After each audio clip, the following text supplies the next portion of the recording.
Bagaimana jika dunia yang kita tinggali saat ini perlahan mulai runtuh tanpa kita sadari? Bukan karena satu bencana besar, tapi karena manusia kehilangan arah, kehilangan iman, dan kehilangan rasa takut kepada Tuhan. Bayangkan, perang terjadi di berbagai penjuru dunia. Kebenaran dianggap kebohongan, dan kebohongan justru dipuja sebagai kebenaran.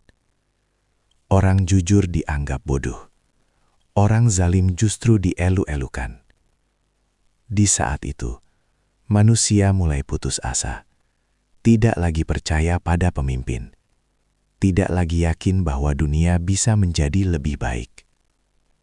Namun, di tengah kegelapan yang paling pekat, di saat harapan hampir benar-benar hilang, akan muncul seorang lelaki yang tidak dikenal, tidak dipersiapkan, bahkan mungkin tidak diharapkan.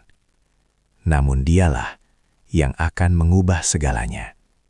Seorang pemimpin yang telah dijanjikan sejak berabad-abad lalu, yang namanya menggema dalam banyak riwayat. Dan ketika ia datang, dunia tidak akan pernah sama lagi. Namanya Imam Mahdi. Sejak berabad-abad lalu, umat Islam telah menantikan kedatangan sosok yang misterius ini. Bukan sekedar pemimpin biasa, bukan pula raja yang haus kekuasaan, melainkan seorang yang dipilih langsung oleh Allah untuk mengubah arah sejarah manusia. Ia bukan nabi, namun namanya disebut dalam banyak riwayat sebagai pemimpin yang akan muncul di saat dunia berada di titik paling gelapnya. Banyak yang membayangkannya sebagai sosok besar sejak awal, padahal kenyataannya justru sebaliknya. Ia hidup seperti manusia biasa, tidak dikenal, tidak menonjol, bahkan mungkin diabaikan oleh dunia. Namun takdir Allah selalu datang di waktu yang paling tidak terduga. Lalu pertanyaannya, siapakah sebenarnya Imam Mahdi ini? Dari mana ia berasal? Dan mengapa seluruh dunia akan berubah saat ia muncul? Dalam video ini, kita akan menelusuri kisah lengkapnya, dari awal kemunculannya hingga perannya dalam peristiwa terbesar di akhir zaman. Tapi hati-hati, apa yang akan kamu dengar mungkin akan membuatmu berpikir ulang tentang dunia yang sedang kita jalani saat ini. Jika kamu ingin memahami tanda-tanda akhir zaman yang jarang dibahas, dan tidak ingin tertinggal dari kebenaran yang sedang mendekat, jangan lupa subscribe sekarang. Karena di channel ini, kita akan membuka kisah-kisah yang bukan hanya menarik, tapi juga bisa menjadi pengingat sebelum semuanya terlambat. Di suatu masa yang mungkin tidak terlalu jauh dari sekarang, dunia perlahan berubah. Bukan menjadi lebih baik, tetapi justru semakin gelap. Awalnya, semua terlihat biasa saja. Kehidupan berjalan seperti biasa. Manusia sibuk dengan urusannya, tertawa, bekerja, dan menjalani hari tanpa rasa curiga. Namun, tanpa disadari, sesuatu mulai bergeser. Nilai-nilai yang dulu dijunjung tinggi, perlahan ditinggalkan. Kejujuran mulai dianggap kelemahan, kesabaran dianggap ketertinggalan, dan kebaikan dianggap sebagai kebodohan. Orang yang berbicara benar justru diserang, orang yang berdusta malah dipuji dan diangkat tinggi. Media dipenuhi kebohongan, fitnah menyebar lebih cepat daripada kebenaran, dan manusia lebih mudah percaya pada sesuatu yang viral daripada yang benar. Perlahan, dunia mulai kehilangan arah. Pemimpin-pemimpin bermunculan, namun bukan untuk melindungi rakyat, melainkan untuk mempertahankan kekuasaan. Hukum bisa dibeli, keadilan bisa ditukar dengan kepentingan, dan orang lemah tidak lagi memiliki tempat untuk mengadu. Yang kuat menindas, yang kaya menguasai, dan yang miskin hanya bisa bertahan. Di berbagai penjuru dunia, konflik mulai meledak. Perang tidak lagi soal membela kebenaran, tetapi tentang kekuasaan, sumber daya, dan kepentingan. Darah manusia menjadi sesuatu yang murah, dan nyawa kehilangan nilainya. Anak-anak tumbuh dalam ketakutan, keluarga tercerai-berai, dan generasi muda kehilangan arah hidup. Namun yang lebih mengerikan, bukan hanya kehancuran fisik dunia, melainkan kehancuran hati manusia. Rasa empati mulai hilang, manusia menjadi dingin, egois, dan hanya peduli pada dirinya sendiri. Bahkan dalam hal agama, banyak yang hanya menjadikannya sebagai identitas, bukan pedoman hidup. Ibadah dilakukan, tapi tanpa makna. Lisan menyebut Tuhan, namun hati jauh darinya. Fitnah demi fitnah bermunculan, begitu cepat, begitu membingungkan, hingga orang yang beriman pun mulai goyah. Apa yang dulu jelas, kini menjadi abu-abu. Apa yang dulu haram, kini dianggap biasa. Dan apa yang dulu benar, kini dipertanyakan. Di tengah semua itu, umat Islam terpecah. Bukan karena kurangnya jumlah, tetapi karena hilangnya persatuan. Perbedaan kecil menjadi perpecahan besar. Perdebatan lebih diutamakan daripada kebenaran, dan ego mengalahkan ukhuwah. Musuh tidak perlu menyerang dari luar, karena perpecahan sudah terjadi dari dalam. Inilah masa di mana orang yang memegang teguh imannya terasa seperti menggenggam bara api. Panas, menyakitkan, dan penuh ujian. Sebagian memilih bertahan, namun banyak pula yang menyerah, terbawa arus dunia yang semakin menyesatkan. Dan di titik inilah, dunia benar-benar berada di ambang kehancuran. Bukan hanya karena perang, bukan hanya karena kezoliman, tetapi karena manusia telah kehilangan arah hidupnya. Harapan mulai memudar, kepercayaan mulai hilang, dan masa depan terasa semakin gelap. Namun, dalam kegelapan yang paling pekat, biasanya cahaya akan segera muncul. Dan dunia, tanpa mereka sadari, sedang menunggu satu sosok yang akan mengubah segalanya. Di saat dunia tenggelam dalam kekacauan, di saat manusia kehilangan arah, dan harapan hampir benar-benar lenyap, tak ada yang menyadari bahwa solusi itu sebenarnya sudah ada. Hidup, berjalan, dan bernafas di tengah-tengah mereka. Ia bukan seorang raja, bukan pula tokoh terkenal yang dielu-elukan banyak orang. Bahkan, namanya hampir tidak pernah disebut. Ia hanyalah seorang lelaki biasa. Ia hidup sederhana, berjalan di antara manusia tanpa menarik perhatian. Mungkin bekerja seperti kebanyakan orang, mungkin juga pernah merasakan pahitnya hidup. Dan tidak ada satupun yang mengira bahwa dirinya menyimpan takdir sebesar itu. Namun, garis keturunannya bukanlah sembarangan. Ia berasal dari keluarga mulia, dari jalur keturunan Rasulullah Shallallahu Alaihi Wasallam melalui Fatimah Az-Zahra. Namanya akan sama dengan nama Rasulullah, dan nama ayahnya juga akan sama dengan nama ayah Rasulullah. Sebuah kesamaan yang bukan kebetulan, melainkan tanda bahwa ia telah disebut sejak lama, dalam banyak riwayat yang terus diwariskan dari generasi ke generasi. Namun yang membuat kisah ini semakin luar biasa, bukan hanya siapa dia, tetapi bagaimana ia hidup sebelum semuanya dimulai. Ia bukan seseorang yang sejak kecil dididik untuk menjadi pemimpin besar. Ia tidak tumbuh dalam istana, tidak dikelilingi kekuasaan, dan tidak memiliki pasukan. Bahkan, dalam beberapa riwayat, disebutkan bahwa ia justru akan menghindari takdirnya. Ia tidak mencari kekuasaan, tidak mengejar jabatan, dan tidak memiliki ambisi untuk memimpin dunia. Berbeda dengan kebanyakan manusia, yang berlomba-lomba mengejar kekuasaan, ia justru menjauh darinya. Ia mungkin melihat dunia yang rusak, melihat kezoliman di mana-mana, dan merasakan beratnya hidup di zaman penuh fitnah, namun ia tetap menjalani hidupnya seperti biasa. Sampai akhirnya, tiba satu titik, di mana takdir tidak lagi bisa dihindari. Karena apa yang telah Allah tetapkan, tidak akan pernah meleset.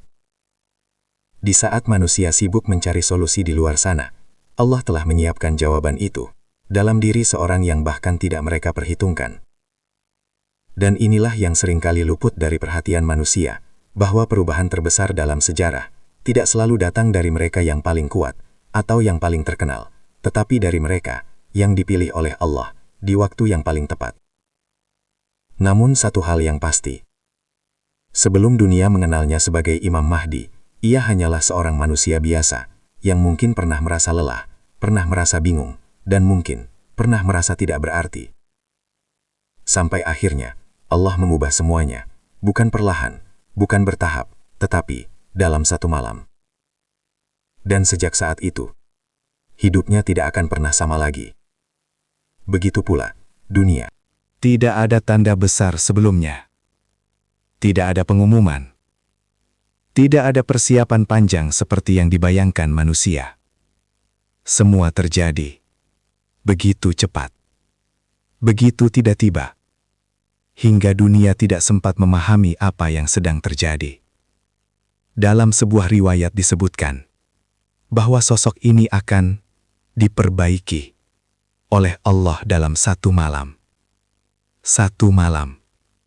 Kalimat yang terdengar sederhana, namun menyimpan makna yang sangat dalam.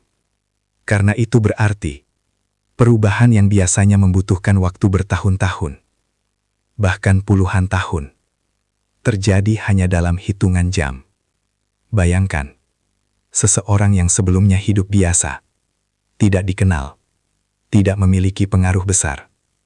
Lalu dalam satu malam, ia bangun sebagai pribadi yang berbeda. Bukan sekadar lebih baik, tetapi siap memikul beban besar, memimpin umat, dan menghadapi dunia yang sedang kacau. Apa yang sebenarnya terjadi di malam itu, tidak ada yang tahu secara pasti, karena ini adalah rahasia Allah. Namun para ulama menjelaskan bahwa diperbaiki bukan berarti sekadar berubah sifat, tetapi mencakup segala hal. Hatinya diteguhkan, jiwanya dikuatkan, pemahamannya diluaskan, dan imannya ditingkatkan ke level yang luar biasa. Rasa ragu yang mungkin pernah ada, hilang tanpa jejak. Ketakutan terhadap dunia digantikan dengan keyakinan penuh kepada Allah. Dan yang paling penting, ia menjadi siap untuk menjalani takdir yang tidak pernah ia minta. Karena sebelumnya, ia tidak menginginkan semua ini. Ia tidak pernah bermimpi menjadi pemimpin besar, tidak pernah bercita-cita mengubah dunia. Namun ketika Allah telah memilih, tidak ada jalan untuk menolak. Di malam itu, mungkin ia menangis. Mungkin ia berdoa dengan penuh ketundukan. Mungkin ia merasakan beratnya amanah yang akan datang. Karena ia tahu, apa yang menantinya bukanlah kemuliaan semata, tetapi juga ujian yang sangat berat. Ia akan menghadapi fitnah terbesar, perlawanan dari berbagai arah, dan tekanan yang bisa menghancurkan siapapun yang lemah. Namun, ia tidak lagi sendiri, karena sejak malam itu, pertolongan Allah akan selalu bersamanya. Dan dari sinilah, sebuah perubahan besar mulai bergerak. Perlahan, tanpa disadari oleh dunia. Tidak ada sorotan media, tidak ada perayaan, tidak ada tanda-tanda mencolok. Namun di balik itu semua, sejarah sedang bersiap untuk berubah. Karena seorang lelaki biasa telah dipersiapkan menjadi pemimpin luar biasa. Dan tak lama lagi, dunia akan mulai merasakan dampaknya. Orang-orang yang sedang putus asa akan mulai menemukan harapan. Mereka yang lelah dengan kezoliman akan mulai mencari sosok ini tanpa mereka sadari bahwa ia sudah siap. Namun, satu hal yang membuat kisah ini semakin menegangkan. Ia tidak akan langsung muncul. Ia tidak akan berdiri dan berkata, "Aku adalah Imam Mahdi." Tidak. Justru sebaliknya. Ia akan berusaha menghindar. Ia akan menolak. Ia akan menjauh. dan ia tidak ingin dikenal. Namun, takdir tidak pernah bisa ditolak, dan dunia akan segera menemukannya di tempat yang paling suci, di waktu yang paling menentukan. Sebuah peristiwa besar akan terjadi yang akan mengubah segalanya, dan sejak saat itu, tidak ada jalan kembali. Malam itu, langit di atas Makkah terasa berbeda. Angin berhembus pelan. Udara terasa tenang. Namun di balik ketenangan itu, ada sesuatu yang akan mengubah arah sejarah manusia. Di tengah hiruk-pikuk dunia yang penuh kekacauan, ada satu tempat yang tetap menjadi pusat harapan. Baitullah, Ka'bah. Tempat yang sejak dahulu menjadi saksi jutaan doa, air mata, dan harapan manusia. Dan di tempat itulah, sebuah peristiwa besar akan terjadi. Sosok yang selama ini tidak dikenal, yang hidup dalam kesederhanaan, yang berusaha menghindari takdirnya, akhirnya sampai di sana. Bukan sebagai pemimpin, bukan sebagai tokoh besar, tetapi sebagai seorang hamba yang mungkin sedang mencari ketenangan, atau bahkan mencoba melarikan diri dari beban yang mulai ia rasakan. Namun, manusia telah mencarinya. Di tengah dunia yang penuh fitnah, ada sebagian orang yang masih memegang petunjuk, yang masih mengingat tanda-tanda, dan mereka tahu bahwa waktunya telah dekat. Mereka datang dari berbagai penjuru, dengan satu tujuan, menemukan sosok yang dijanjikan. Dan ketika mereka melihatnya, mereka tahu, inilah orangnya. Bukan karena ia mengenalkan dirinya, bukan karena ia mengaku, tetapi karena tanda-tanda itu nyata. Wajahnya, sikapnya, dan sesuatu dalam dirinya yang tidak bisa dijelaskan dengan kata-kata. Mereka mendekat, dan disinilah semuanya berubah. Ia menolak dengan tegas, dengan sungguh-sungguh. Ia tidak ingin dibaiat. Ia tidak ingin menjadi pemimpin. Tidak ingin memikul tanggung jawab sebesar itu. Karena ia tahu, apa yang akan datang setelahnya bukanlah kemuliaan semata, tetapi ujian, penderitaan, dan tanggung jawab yang sangat berat. Namun, orang-orang itu tidak mundur. Mereka memaksanya, bukan dengan kekerasan, tetapi dengan keyakinan. Mereka tahu bahwa dunia membutuhkan dirinya.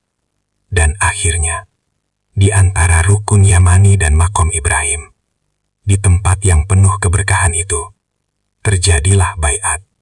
Tangan-tangan terulur, janji setia diucapkan, dan sebuah kepemimpinan besar dimulai, tanpa istana, tanpa mahkota, tanpa kemewahan, namun dengan sesuatu yang jauh lebih kuat, keimanan dan pertolongan dari Allah. Di saat itu, mungkin tidak semua orang menyadari bahwa mereka sedang menyaksikan awal dari perubahan besar.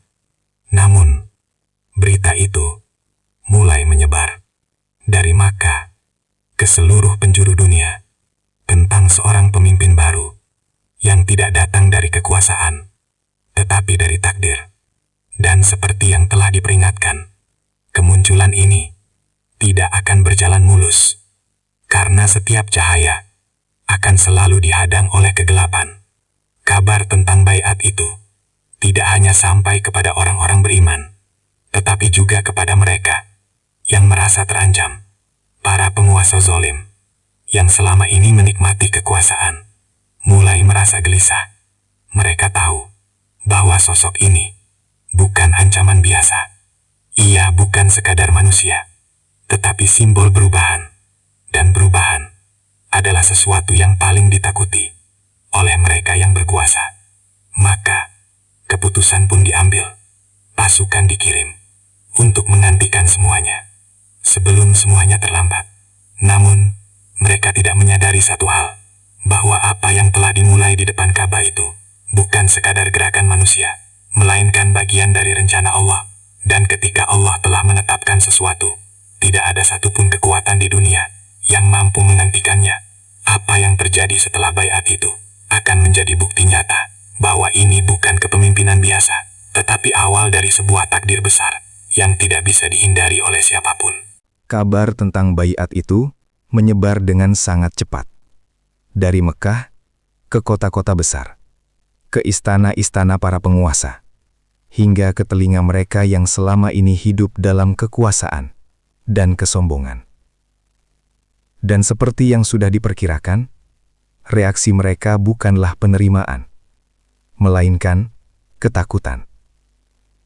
Karena bagi mereka, kemunculan seorang pemimpin yang tidak bisa dikendalikan adalah ancaman terbesar.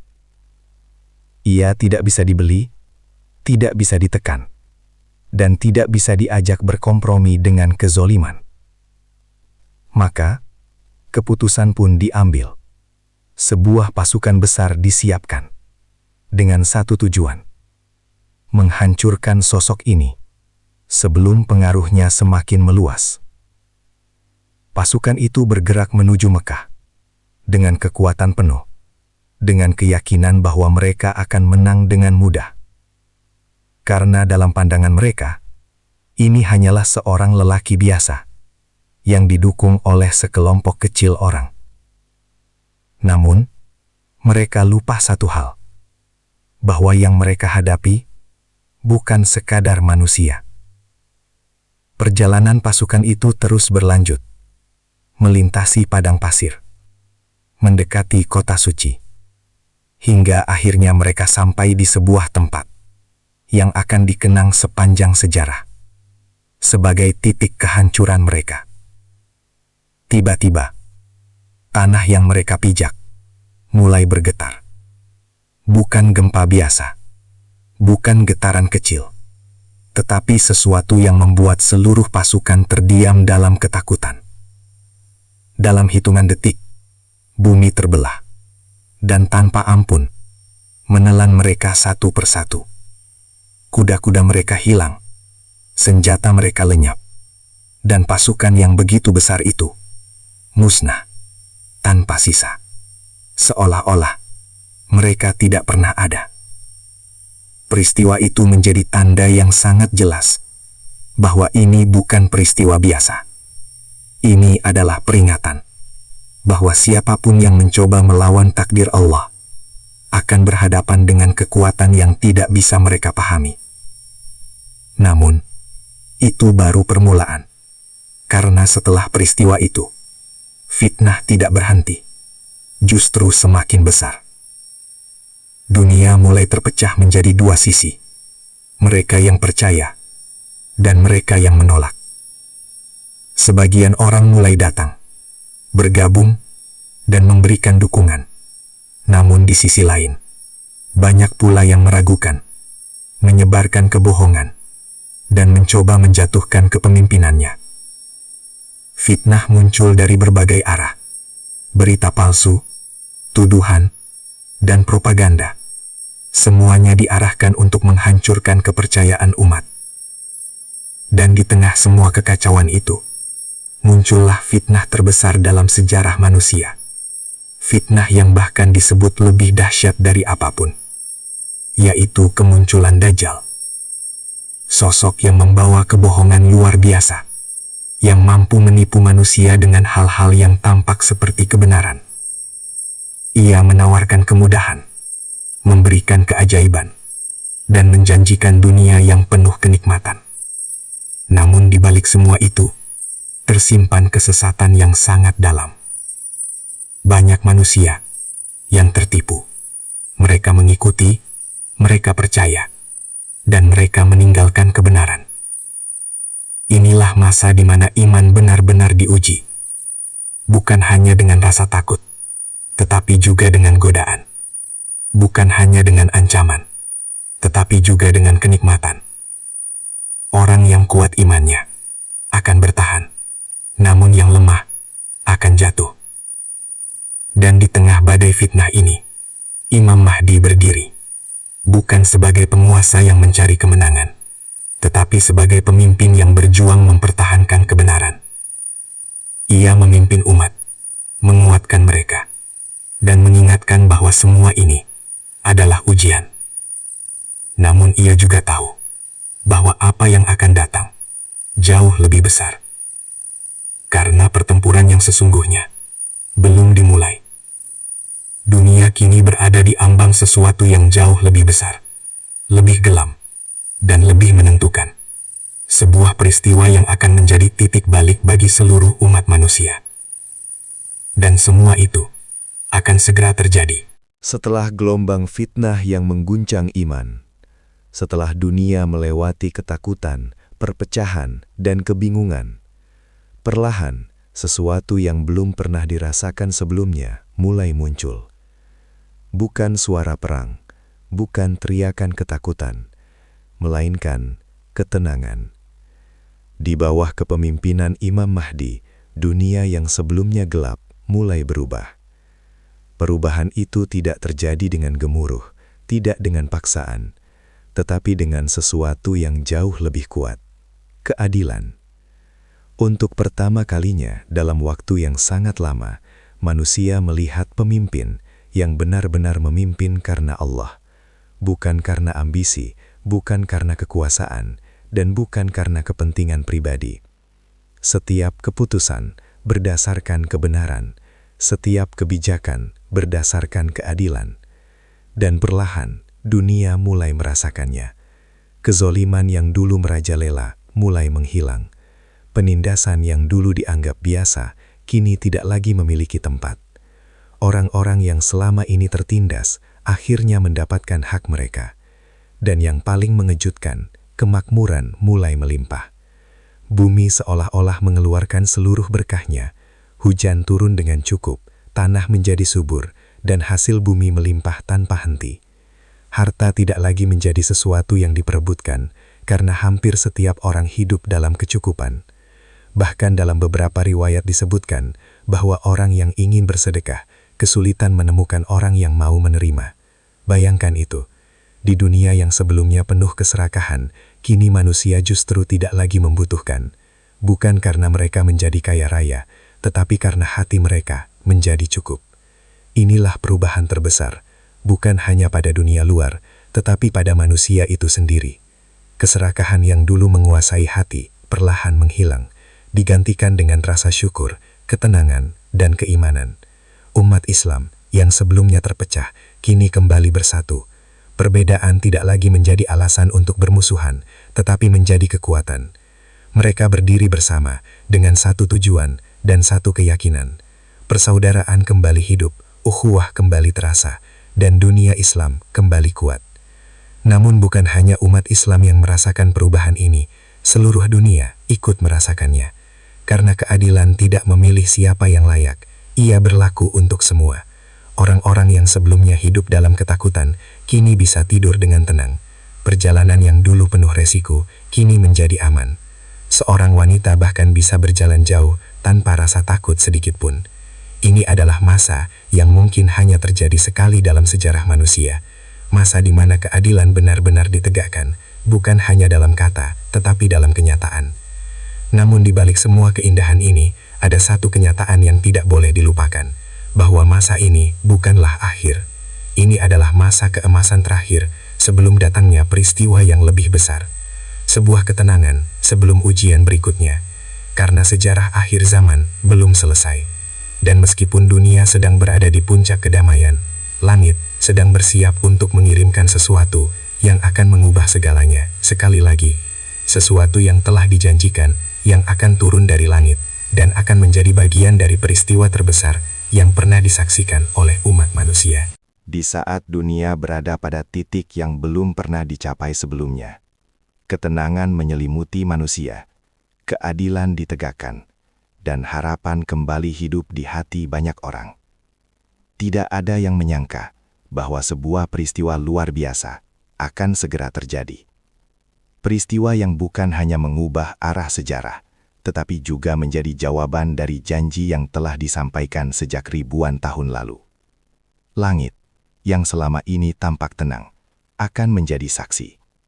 Pada suatu waktu, di sebuah tempat yang penuh makna, di wilayah Syam, tepatnya di Damaskus, manusia akan menyaksikan sesuatu yang tidak pernah mereka bayangkan sebelumnya. Seorang lelaki turun dari langit. Bukan manusia biasa, bukan pemimpin dunia, melainkan seorang nabi yang diangkat oleh Allah dan kini dikembalikan ke bumi. Nabi Isa alaihi salam. Ia turun dengan penuh ketenangan, dengan cahaya yang menyelimuti, dengan wibawa yang tidak bisa dijelaskan dengan kata-kata. Dua malaikat berada di sisinya, seolah mengiringi turunnya sebuah misi besar, misi yang telah ditunggu oleh umat manusia sejak lama. Kabar itu menyebar dengan cepat, lebih cepat dari apapun yang pernah terjadi sebelumnya. Dunia gempar. Orang-orang beriman menangis haru, karena janji Allah benar-benar nyata. Namun di sisi lain, mereka yang selama ini hidup dalam kesesatan, mulai diliputi ketakutan. Karena mereka tahu, ini adalah awal dari akhir bagi kebatilan. Di saat itu, Imam Mahdi masih memimpin umat. Dan ketika waktu sholat tiba, kaum muslimin berkumpul, bersiap untuk melaksanakan ibadah seperti biasa. Namun yang terjadi setelahnya, menjadi salah satu momen paling bersejarah, yang menunjukkan kedudukan Imam Mahdi. Nabi Isa, yang merupakan seorang nabi besar, tidak maju untuk menjadi imam. Justru, beliau mempersilahkan Imam Mahdi untuk memimpin sholat. Sebuah simbol yang sangat dalam, bahwa kepemimpinan umat saat itu berada di tangan Imam Mahdi. Dan Nabi Isa datang bukan untuk mengambil alih, melainkan untuk mendukung dan menyempurnakan misi tersebut. Dua sosok besar, berdiri dalam satu barisan, satu sebagai pemimpin umat, dan satu sebagai nabi yang kembali. Namun, kebersamaan mereka bukan tanpa tujuan. Karena di luar sana, fitnah terbesar masih berlangsung. Dajjal masih ada. Ia masih menipu manusia, masih menyebarkan kesesatan, dan masih menarik banyak orang ke dalam kehancuran. Namun kali ini, ia tidak lagi menghadapi manusia biasa. Ia akan berhadapan dengan kebenaran yang nyata. Perburuan pun dimulai. Dunia menjadi saksi, bagaimana dua kekuatan bertemu, kebenaran dan kebatilan. Dan akhirnya, di sebuah tempat bernama Bablut, pertemuan itu terjadi. Saat Dajjal melihat Nabi Isa, ia mulai melemah, seperti garam yang larut dalam air. Dan disitulah, akhir dari fitnah terbesar dalam sejarah manusia. Dajjal dikalahkan. Kebohongan runtuh, kesesatan hancur, dan kebenaran berdiri dengan kokoh. Dunia akhirnya terbebas dari ancaman terbesar yang pernah ada. Namun lebih dari itu, peristiwa ini menjadi bukti bahwa semua yang telah dijanjikan adalah nyata. Bahwa sejarah yang selama ini hanya didengar, benar-benar terjadi. Dan bahwa Imam Mahdi bukan sekadar sosok yang ditunggu, tetapi bagian dari rencana besar Allah dalam menutup perjalanan panjang umat manusia. Namun meskipun kemenangan telah diraih, kisah ini belum benar-benar berakhir. Karena setelah semua ini, akan datang fase baru, yang akan membawa manusia semakin dekat kepada akhir yang sesungguhnya. Dan dunia tidak akan pernah sama lagi. Kisah tentang Imam Mahdi bukan sekadar cerita masa depan yang jauh dan sulit dibayangkan. Ini adalah pengingat bahwa dunia yang kita jalani hari ini tidak akan selamanya seperti ini. Kita sering merasa semuanya akan terus berjalan normal, hari demi hari, tahun demi tahun, tanpa perubahan besar. Namun, sejarah telah membuktikan bahwa perubahan terbesar selalu datang tanpa diduga. Dan ketika masa itu tiba, tidak ada yang bisa bersembunyi, tidak ada yang bisa menunda. Semua orang akan menjadi bagian dari cerita itu. Pertanyaannya sekarang, bukan lagi apakah Imam Mahdi akan datang, karena itu sudah pasti. Tetapi, apakah kita siap ketika itu benar-benar terjadi? Apakah iman kita cukup kuat untuk bertahan di tengah fitnah yang begitu dahsyat? Apakah kita termasuk orang yang mengenali kebenaran, atau justru ikut tersesat bersama arus dunia? Karena di akhir zaman, yang menyelamatkan bukanlah kekuatan, bukan harta, dan bukan pula status, melainkan iman yang tetap teguh meski dunia berubah. Mungkin saat ini kita masih diberi waktu, masih diberi kesempatan untuk memperbaiki diri, untuk memperkuat iman, dan untuk mempersiapkan diri menghadapi apa yang akan datang. Karena ketika waktunya tiba, penyesalan tidak lagi berarti. Jika kisah ini membuatmu berpikir, membuatmu merasa tersentuh, atau bahkan membuatmu mulai mempertanyakan keadaan dunia saat ini, itu bukan kebetulan. Jangan berhenti di sini. Subscribe sekarang, dan bergabunglah dengan channel ini, karena kita akan terus membahas kisah-kisah akhir zaman, yang bukan hanya menegangkan, tetapi juga bisa menjadi pengingat sebelum semuanya terlambat. Aktifkan lonceng notifikasi, agar kamu tidak ketinggalan video berikutnya, karena bisa jadi, apa yang akan kita bahas selanjutnya, adalah bagian dari tanda-tanda yang sudah mulai terjadi di sekitar kita. Dan ingat, yang kita tunggu mungkin belum datang, tapi waktunya semakin dekat.